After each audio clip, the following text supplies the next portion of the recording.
Donc là, on est sur des parcelles où on a carrément 100% de dégâts. On a beau chercher une poire, toutes les arracher, les couper une par une, même celles qui ont l'air un petit peu mieux gonflées et mieux en vie, quand on les coupe, il n'y a plus de pépins, c'est tout brûlé.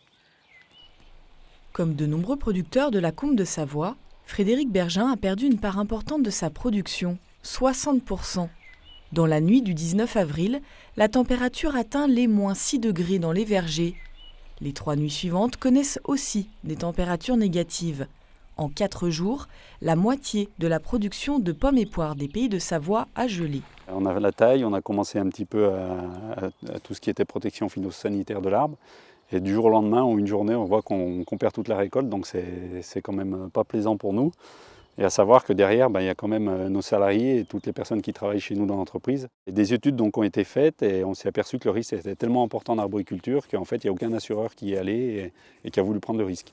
Donc on se retrouve orphelin aujourd'hui d'assurance, ce qui fait qu'on peut compter sur personne à part décision de l'État qui voudrait mettre en route ce qu'on appelle les calamités agricoles. Dans cette entreprise, ce sont 20 postes équivalents temps plein qui sont impactés. Le producteur mise sur les parcelles équipées contre le gel pour sauver sa saison. Un quart de ses 37 hectares est intact. Ici, des chaufferettes ont permis de réchauffer les arbres pendant la nuit.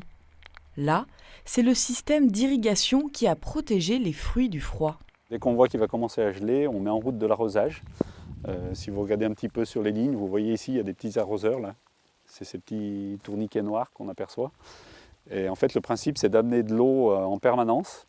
Et on va former une pellicule de glace autour de l'arbre et qui en fait va protéger, va empêcher de descendre la température à l'intérieur de l'arbre. Et si on coupe les fruits, on voit qu'ils sont tous sauvés, ils sont tous verts, quoi.